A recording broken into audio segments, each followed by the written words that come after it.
کہ مالک دو جہاں نے ہم سب کو دنیا کی بھول بھلائیوں میں سے تھوڑا سا وقت نکال کے اپنا اور اپنے محبوب بندوں کا ذکر کرنے کے لیے اللہ تعالیٰ نے ہم سب کو جمع فرمایا۔ دعا ہے کہ اللہ تعالیٰ میرا آپ سب کو سبق سنانا سب سے پہلے مجھے اور اس کے بعد آپ سب کو اس پر عمل کرنے کی توفیق عطا فرمائے۔ آمین۔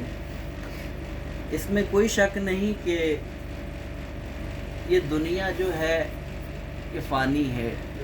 اللہ خود فرماتے ہیں کہ کل من علیہ فان ویبقى وجہ ربک ذو الجلال والاکرام، سب نے فنا ہونا ہے۔ یہ دنیا فانی ہے، کسی نے اس دنیا تھوڑا پیچھے ہو جائے جگہ تھوڑا بنائیں، جگہ ہے پیچھے ہو جائے تھوڑا۔ یہ دنیا فانی ہے، سب نے اس دنیا کو چھوڑ کے چلے جانا ہے۔ آج کسی اور کی باری ہے، کل ہماری باری ہے۔ کتنے لوگ ہیں جو اپنے ہاتھوں سے ہم نے قبروں میں اتارے، بس قبرستان سے تھوڑا سا دور ہوئے تو پھر بھول گئے۔ دنیاوی بھول بھلائیوں میں اپنے آپ کو اتنا مصروف کیا کہ اسی چھوٹے سے ایک 2 گز کے مکان کی کو ہم بھول گئے۔ دعا یہ کیا کریں کہ اللہ تعالیٰ اسلام پہ چلائے اور ایمان کی موت عطا فرمائے۔ آمین۔ کچھ اور تھا، ہم اس اصل مقصد کو بھول کے دنیا کے اندر ایک کھیل تماشے کی زندگی میں ہم سارے مصروف ہو گئے، الا ماشاء اللہ۔ ہمارا جو ٹاپک چل رہا ہے سورۃ المعارج، 29ویں پارے کی یہ صورت ہے۔ تو پچھلے جمعۃ المبارک میں آپ کو بڑی ڈیٹیل کے ساتھ بتایا تھا کہ جو اللہ تعالیٰ جل شانہ نے فرمایا کہ یوم کان مقدارہ 50,000 سنہ، کہ اس قیامت کے دن کا جو ایک پیریڈ ہوگا، ایک دن جو ہے وہ 50,000 سال کے کتنا 50,000 سال کے برابر ہوگا ایک دن۔ تو جب کافر بار بار بڑی ڈیٹیل سے ہم نے اس کے اوپر تفسیر کے ساتھ پچھلے جمعۃ المبارک میں آپ سب کو اس کے بارے میں بتایا تھا، آج میں ادھر نہیں جانا چاہتا۔ اب جب یہ موبائل ذرا مہربانی کر کے جنہوں کے سائلنٹ نہیں وہ کر لیں، تو حضور علیہ الصلوۃ والسلام سے کفار بار بار سوال کرتے تھے قیامت کا، تو آگے اللہ تعالیٰ ان کے لیے فرماتے ہیں کہ فَاصْبِرْ صَبْرًا جَمِيلًا، صبر کرو، صبر کا پھل میٹھا ہوتا ہے، صبر بڑا صبر کرو۔ آگے اللہ فرماتے ہیں اِنَّهُمْ يَرَوْنَهُ بَعِيدًا، یہ جو کافر لوگ اس قیامت کے دن کا انکار کرنے والے، اس دن کو مانگنے والے، یہ اس کو بہت دور دیکھتے ہیں، بہت ابھی بڑی دور ہے، وقت آیا تو دیکھ لیں گے، جوانی ہے خیر جائے، ابھی تو بڑھاپا آنا ہے میرے اوپر، ابھی خیر ہے کوئی بات نہیں۔ یہ جو خیر کا لفظ ہوتا ہے نا، خیر ہے کوئی بات نہیں، یہی انسان کا بیڑا غرق کرتا ہے۔ اللہ فرماتے ہیں کہ یہ کافر لوگ جو ہے انہو یرونہ بعیدا، اس کو بڑا دور دیکھتے ہیں، وناراہ قریبا، اللہ فرماتے ہیں لیکن ہم قیامت کو بڑا قریب دیکھ رہے ہیں، ہم قیامت کو بڑا قریب۔ یہ جو سالوں کی ترتیب ہے، دنوں کی ترتیب ہے، یہ ہمارے ہاں ہے۔ ہماری زندگی گزارنے کے لیے شب و روز کو تقسیم کیا گیا، سال بنا دیے گئے، مہینے بنا دیے گئے۔ اللہ کے ہاں یہ چیز نہیں ہے، ہم ان چیزوں کی قید میں ہیں، ہم ان چیزوں کی قید میں ہیں۔ یہ 10 سال کا ہو گیا، 50 سال کا ہو گیا، تو ہمیں سمجھانے کے لیے اللہ تعالیٰ نے اس دن کی جو ایک اپنا اس کی لمبائی ہے وہ 50,000 سال بتائی ہے۔ جس طرح مثال کے طور پہ جب کریم آقا دو جہاں علیہ السلام جاتے ہیں اپنے رب کے ساتھ معراج کی رات ملاقات کرنے کے لیے، اب اللہ تعالیٰ نے ہمیں سمجھانا ہے کہ میری اور میرے یار کی ملاقات کیسی ہوئی ہے، تو ہمیں سمجھانے کے لیے ہماری ہی مثالیں دے گا رب، تو ہمیں سمجھ آئے گی؟ نہیں سمجھ آئے گی۔ اللہ ہماری ہی مثالیں ہمیں دے گا تو ہمیں واقعی کی سمجھ آئے گی۔ اب اوپر کی معاملات اگر فرشتوں کی مثالیں ہوتی ہیں، یا رب کیسے ملا اپنے حبیب کے ساتھ، یا حبیب کیسے ملا اپنے رب کے ساتھ، اگر وہ مثالیں ہوتی تو ہمیں سمجھ نہ ہوتی، بالکل سمجھ نہ آتا۔ اب ہمیں ہمارے ماحول اور ہمارے علم اور ہمارے شب و روز کے مطابق اللہ تعالیٰ نے ہمیں سمجھانا تھا، تو رب نے فرمایا فَكَانَ قَابَ قَوْسَيْنِ أَوْ أَدْنَىٰ، میں اور میرا یار اس طرح ملتے ہیں جیسے تم دو لوگ آپس میں ملتے ہو۔ میں اور میرا محبوب ایسے ملے ہیں آپس میں جیسے تم لوگ، آپ اندر آجو، جگہ ہے، ہم آپس میں اس طرح ملے کہ جیسے دنیا میں تم دو یار آپس میں ملتے ہو نا، یا دو جنگ کرنے والے دو قبیلے آپس میں اپنی قوسوں کو ملاتے ہیں۔ انسان جب اپنے یار کو جپھا لگا کے ملنے کے لیے آگے بڑھتا ہے تو اپنے جسم کی قوس بناتا ہے۔ قوس کبھی دیکھی ہے؟ کیوں جی، قوس دیکھی ہے کہ کوئی نہیں دیکھی؟ قوس اس طرح کی شکل ہوتی ہے اور آگے دھاگا باندھا ہوتا ہے جس میں تیر انداز مارتا ہے۔ تو انسان جب اپنے دوست کو ملنے کے لیے آگے بڑھتا ہے تو اپنے ہاتھوں کی قوس بناتا ہے۔ کیا کرتا ہے؟ قوس بناتا ہے۔ ایک قوس یہ یار بناتا ہے، دوسری قوس دوسرا یار بناتا ہے، اور دو قوسوں کو ملائیں تو بن جاتی ہے قوسین۔ نہیں سمجھ آئی؟ قوسین۔ اب مجھے بتائیں، جب آپس میں آپ لوگ ملتے ہیں تو دو قوسوں تک ہی رہتے ہیں یا جبھا بھی مارتے ہیں؟ کیوں جی؟ اب اللہ تعالیٰ نے فرمایا فَكَانَ قَابَ قَوْسَيْنِ، دو قوسیں تھی، ایک میری تھی ایک میرے یار کی تھی۔ آگے فرمایا او ادنا، ادنا کہا جاتا ہے ملنے کو۔ رب نے فرمایا قوسوں کے بعد جو فاصلہ تھا وہ بھی مٹا دیا گیا۔ نہیں سمجھ آئی؟ ادنا کہا جاتا ہے ملے ہوئے کو، ادنا کہا جاتا ہے ملے ہوئے کو۔ یہ اگر تجوید آپ لوگ پڑھے نا تو آپ کو پتہ چلے کہ ہمارے گلے کے تین حصے ہوتے ہیں، نیچے والا اقصی حلق ہے، سینٹر والا وسط حلق ہے، اور ٹاپ والا ادنا حلق ہے۔ ادنا حلق اس کو اس لیے کہا جاتا ہے کہ یہ منہ کے جبڑے کے ساتھ جڑا ہوتا ہے، تو جو جڑ جائے اس کو ادنا کہا جاتا ہے۔ سمجھ آئی بات کی؟ تو اللہ تعالی ہمیں سمجھانے کے لیے ہماری مثالیں دیں گے تو تب ہمیں پتہ چلے گا۔ اس لیے اللہ تعالیٰ نے فرمایا جو دنیا میں تمہارے سال ہوتے ہیں ان سالوں کی تعداد کو گنا جائے تو اس کے برابر جو ہے وہ 50,000 سال بنتے ہیں قیامت کے ایک دن کے۔ اللہ فرماتے ہیں تم اس کو دور دیکھتے ہو لیکن تمہارا رب اس کو بڑی قریب دیکھ رہا ہے۔ یوم تکون السماء کالمہل، اللہ فرماتے ہیں اس روز جو آسمان ہے نا وہ پگھل جائے گا اور دھات کی مانند ہو جائے گا۔ دھات سمجھتے ہیں؟ دھات کی مانند ہو جائے گا۔ وَتَكُونُ الْجِبَالُ كَالْعِهْنِ، اور جو پہاڑ ہیں وہ رنگ برنگی اون کی طرح بن جائیں گے۔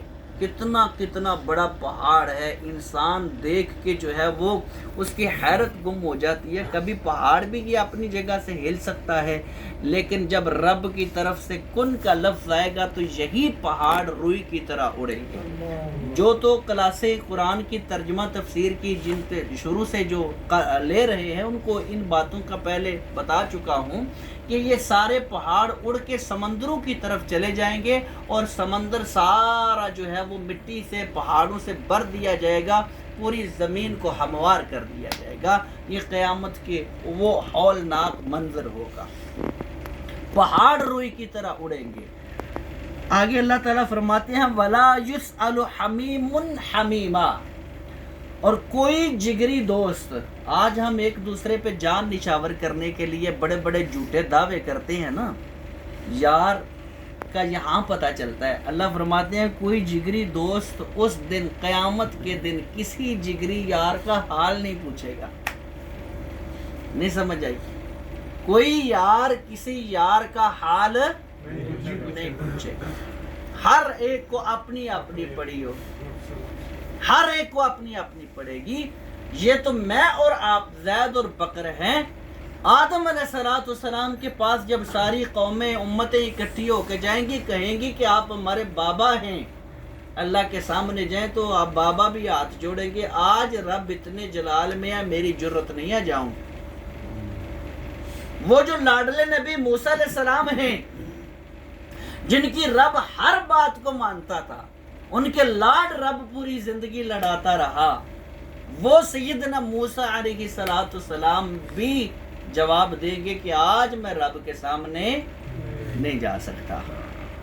ایک ہی محشر میں ہستی ہوگی، وہ آمینہ کا لال میرے اور آپ کے کریم آقا ہوں گے، جن کی زبان پر ہوگا کہ آج میں ہی ہوں جو رب کے سامنے تمہارے لیے، رب کے سامنے رب کے روبرو پیش ہو کے تمہارا واسطہ، تمہاری سفارش کر سکتا. سمجھ آئی بات کی؟ وہ شفاعت کبریٰ ہوگی. یہ ایک الگ ٹاپک ہے. آگے اللہ فرماتے ہیں کہ یبصرونہم یود المجرم لو یفتدی من عذاب یومئذ ببنیہ. اللہ فرماتے ہیں کہ اس دن دکھائی دیں گے ایک دوسرے کو. کیا ہوگا؟ ایک دوسرے کو سارے جانیں گے، پہچانیں گے. یہ بھائی ہے، یہ ماما ہے، یہ چاچا ہے، یہ دوست ہے، یہ سارے یبصرونہم ایک دوسرے کو سارے دیکھیں گے کہ یہ میرا فلاں رشتہ دار ہے، فلاں رشتہ دار ہے. لیکن ہر مجرم تمنا یہی کرے گا کہ بطور فدیہ دے، آج اللہ کے عذاب سے بچنے کے لیے بنی ہی اپنے بیٹوں کو اللہ کی بارگاہ میں فدیہ دے کے اپنی جان بچا لے. نہیں سمجھ آئی؟ جنس اولاد کے لیے حرام حلال نہیں نہ دیکھتے. ہاں جی، ہماری اولاد کو تکلیف نہ. یہ بڑا ایک قابل توجہ جملہ ہے. اس لیے ہم زیادہ سٹرگل کرتے ہیں، محنت کرتے ہیں کہ ہماری اولادوں کو مشکل نہ آئے. ہم نے تو بڑی مشکلیں دیکھی ہیں، میرا بیٹا کوئی مشکل ہے. اب قیامت کے روز ہم کہہ رہے ہیں بیٹا رب فدیہ لے لے اور ہماری جان چھوٹ جائے. یہی بیٹے اور بیٹیاں جن کے لیے ہم نہ حرام حلال کی پہچان نہیں کرتے، جن کو سنوارنے کے لیے ہم دن رات لگے ہوئے ہیں، یہی ہم قیامت کے روز فدیہ دینے کے لیے تیار ہو جائیں گے کہ یہ لے لو ہماری جان چھوٹ جائے. آگے اللہ فرماتے ہیں وَصَاحِبَتِهِ وَأَخِيهِ، اور اپنی بیوی اور اپنا بھائی. بیٹے بیٹیاں، بیوی اور بھائی. بیوی بھی فدیہ دینے کے لیے، بھائی بھی فدیہ دینے کے لیے انسان تیار ہو جائے گا. کسی طریقے میری جان چھوٹنی مشکل ہے. یہ بار بار رب بتا رہے ہیں وَهَدَيْنَاهُ النَّجْدَيْنِ.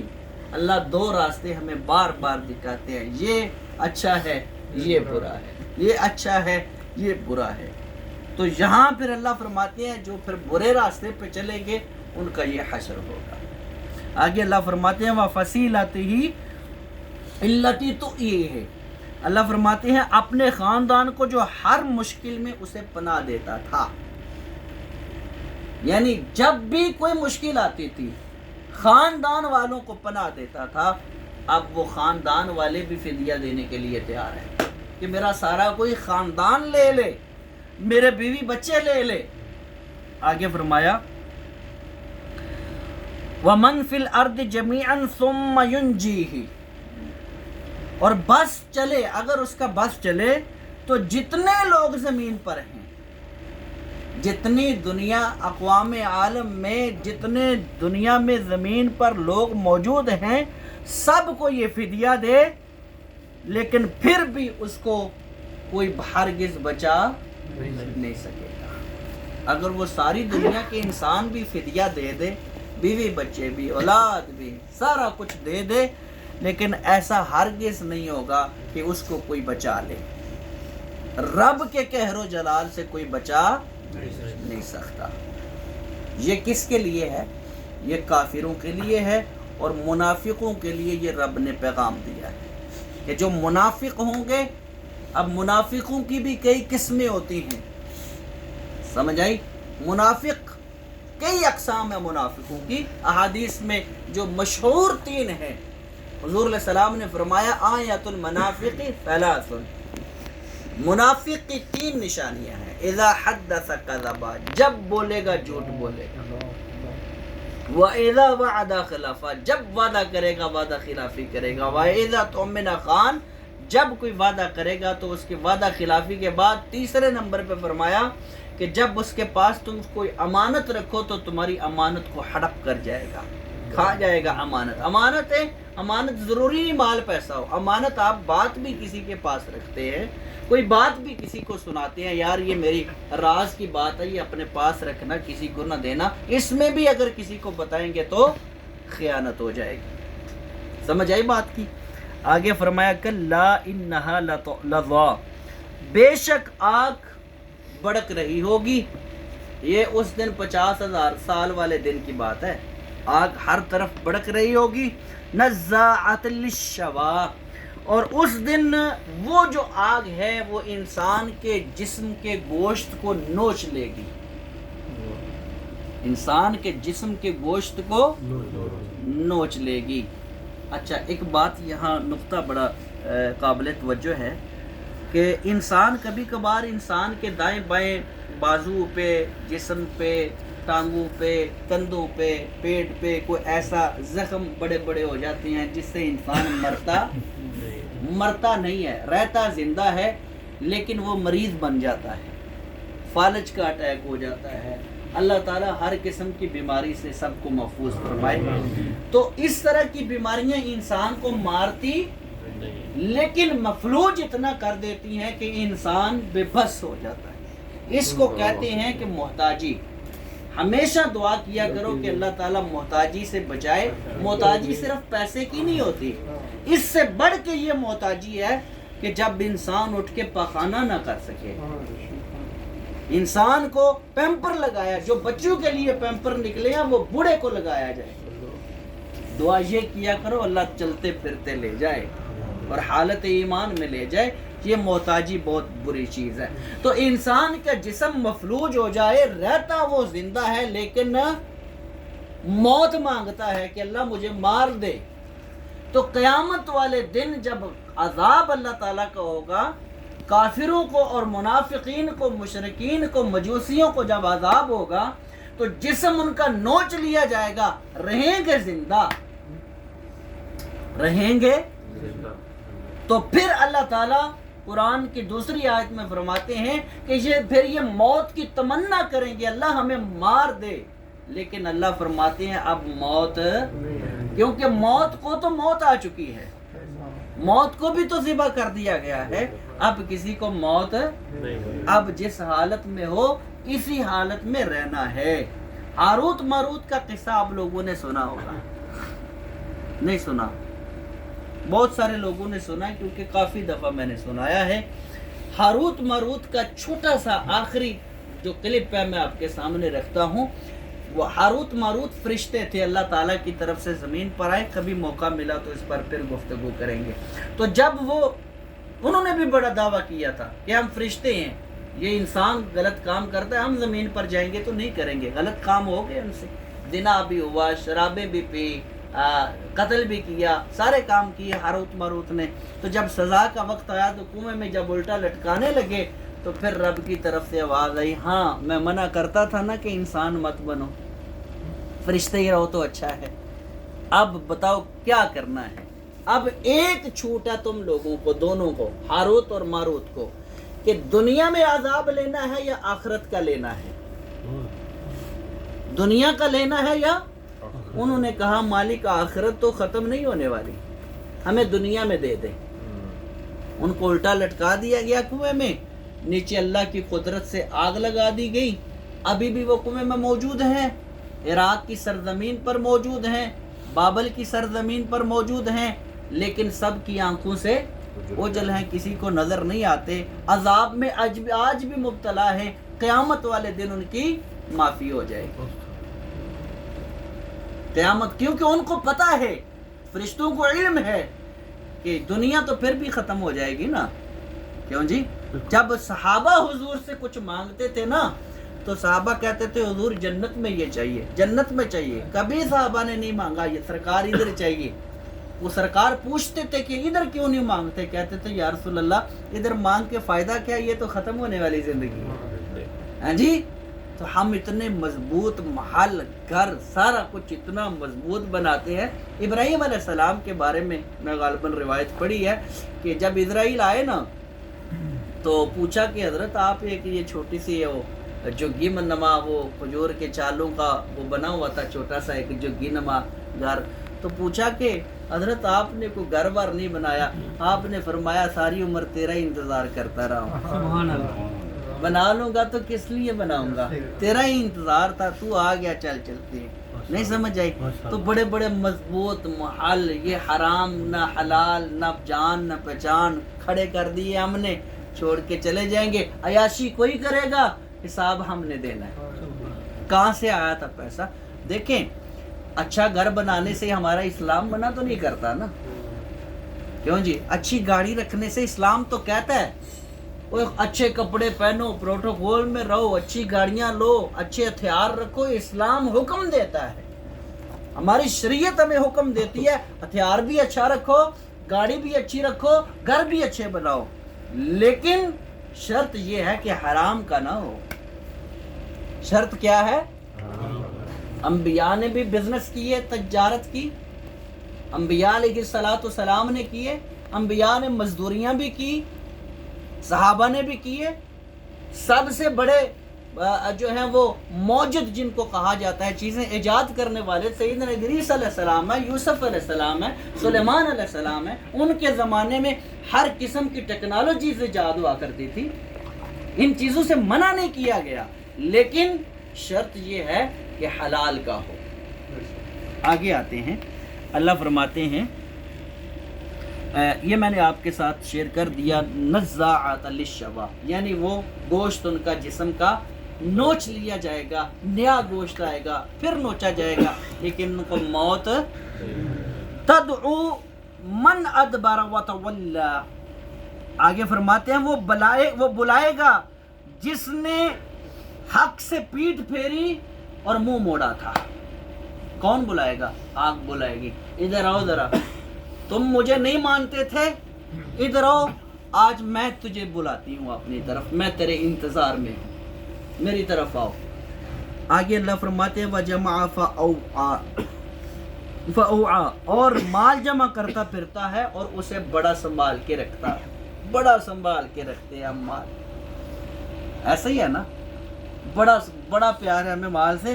آگے اللہ فرماتے ہیں ان الانسان خلق ہلوعا، بے شک انسان جو ہے نا بڑا ہی لالچی ہے. بے شک انسان بڑا لالچی پیدا ہوا ہے، اس کا لالچ ختم نہیں ہوتا. میں اسی پر بات ختم کروں گا اور انشاءاللہ اسی سے آگے اگلے جمعۃ المبارک میں ٹاپک کو لے کے چلیں گے. لیکن اگلے جمعہ ایک وعدہ کریں کہ چھٹی نہیں کرنی، کیونکہ اگلے جمعہ جو ٹاپک ہے نا وہ بڑا خاص ٹاپک ہے اور بڑا ہی خاص ہے، خاص الخاص. اس کے اندر بڑے خوبصورت میسیجز ہیں. یہاں پہ بات ختم کرتا ہوں، لیکن بات غور سے سننی ہے. اللہ نے جب ہمیں فرما دیا کہ تو بڑا لالچی ہے، تو بڑا پیدا ہی لالچی ہوا ہے، تو پھر لالچ کیسے ختم ہوگا؟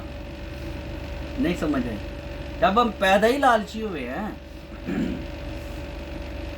لالچ کب ختم ہوگا، کیسے ختم ہوگا؟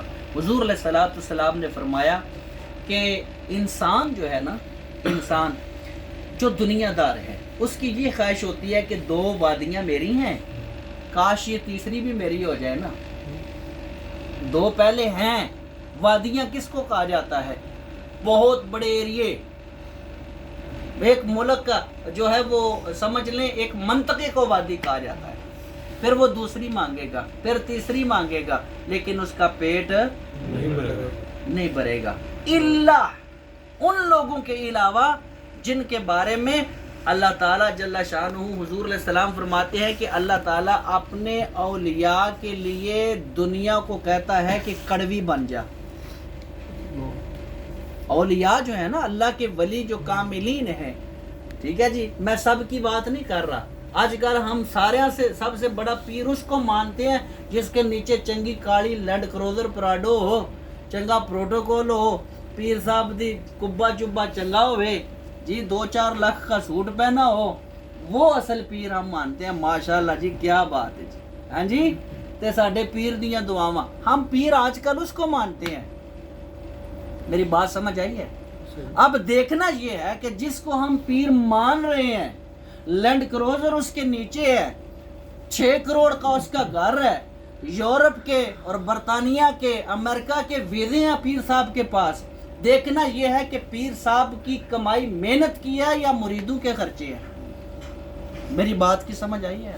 حضور علیہ الصلوۃ والسلام کتنے ہدیے لیتے تھے اپنے صحابہ کرام سے؟ مجھے بتائے، کوئی بندہ بتا دے کتنے پیسے اپنی ذات کے لیے اکٹھے کرتے تھے؟ انبیاء کتنے کرتے تھے؟ صحابہ نے کتنے کیے ہیں؟ تابعین نے کتنے کیے ہیں؟ شیخ عبد القادر جیلانی جو پیرانے پیر ہیں، انہوں نے کتنے ہدیے لیے لوگوں سے؟ ارے جن مزاروں کے اوپر ہمارے پیرانے عظام بیٹھے ہیں، اس مزار کے اندر جو مدفون پیر صاحب ہیں، چاہے وہ داتا علی حجویری ہوں یا سخی سلطان بہو ہوں، ان کی کوئی تاریخ اٹھا کر دیکھ لے کہ کتنے انہوں نے لوگوں سے پیسے بٹورے تھے۔ آج ہم نے قبروں کو کیش کیا ہوا ہے، قبریں ہماری کیش ہیں۔ نہیں سمجھ آئی؟ تو جب پیر بھی کو دیکھو نا، تو وہ دیکھو جو خود پیر عاجز ہو رب کی بات۔ پیر نصیر الدین نصیر رحمت اللہ تعالی علیہ کے کو سنا کرو۔ پیروں کی تلاش کرنی ہے تو پیر نصیر صاحب کو سنا کرو یا ڈاکٹر طاہر القادری کو سنا کرو، آپ کو پتہ چلے کہ پیر کہاں سے ملتا ہے اور پیر ہوتا کون ہے۔ میری بات کی سمجھ آ رہی ہے؟ پیر ہوتا کون ہے؟ پیر لینے والا تو ہوتا ہے نہیں ہے، پیر تو ہمیشہ دینے والا ہی ہوتا ہے۔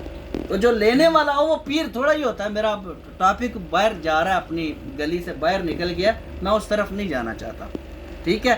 تو اللہ ماشاءاللہ اولیاء اکرام، پیر وہ ہوتا ہے جس کی نگاہ مرید کی جیب پر نہ ہو بلکہ جیب سے نیچے دل پر ہو، وہ پیر ہوتا ہے۔ اللہ تعالیٰ سے دعا ہے کہ اللہ ہمارے اندر لالچ کو ختم کر دے۔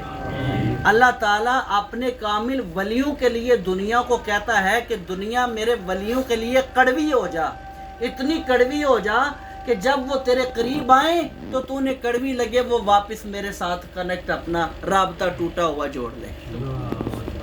سمجھ آئی بات کی؟ تو اللہ کا لفظ اس لیے لگایا جاتا ہے کہ جن کو اللہ تعالیٰ نے بچا کے رکھا ہوا ہے وہ تو بچے ہوئے ہیں، وہ تو دنیا دار نہیں ہے، وہ تو لالچی نہیں ہے۔ یہ اس انسان کے لیے ہے جو حریص پیدا کی ہے، جس کی حرص ختم نہیں ہوتی۔ جی ہمارے لیے یہ بات ہے کہ ہم لالچی ہیں۔ آخری بات، حضور علیہ الصلوۃ والسلام نے فرمایا کہ انسان کا لالچ اس دن ختم ہوگا جس دن وہ مرے گا، اور مرنے کے بعد اس کے پیٹ کو دنیا کی کوئی چیز نہیں بھر سکتی، قبر کی مٹی اس کے پیٹ کو بھرے گی۔ سمجھ آ گئی بات کی؟ اس لیے آپ جو کماتے ہیں، آپ پردیس میں ہیں، ماشاءاللہ اچھی کمائی ہے، پاکستان سے، ہندوستان سے، بنگلہ دیش سے تو اچھی ہے نا، جتنے لوگ ادھر مزدوری کرتے ہیں، تو مہربانی فرما کے اپنی کمائی کے کو ڈیوائیڈ کریں۔ کمائی میں سے کچھ نہیں تو 5,000 10,000 20,000 یتیموں کو بیچ دیں، اپنے محلے میں غریبوں کو بیچ دیں، اپنے رشتہ داروں میں۔ مجھے کافی لوگ کہتے ہیں برکت نہیں آتی، خدا کی قسم برکت ہر پیسے میں ہے، دینار میں بھی ہے، روپیوں میں بھی، ہر پیسے میں برکت ہے۔ برکت لائی جاتی ہے، برکت لے آنے کے طریقے ہوتے ہیں۔ اسی پیسے میں سے اپنا حصہ ڈیوائیڈ کریں رب کی بارگاہ میں خرچ کرنے کے لیے، لوگوں کو کھلانے پلانے میں، مسکینوں کو کھلانے پلانے میں، لنگر میں خرچ کریں، غریبوں پہ خرچ کریں، دیکھنا برکت کیسے آتی ہے۔ پھر ختم ہی نہیں ہوتے، ادھر جیب خالی ہوتی ہے صبح پھر بھر جاتی ہے۔ سمجھ آئیے بات کی؟ تو یہ برکت اللہ تعالیٰ کی طرف سے لانے کے اسباب ہوتے ہیں۔ اللہ سے دعا ہے جو میں نے کہا آپ لوگوں نے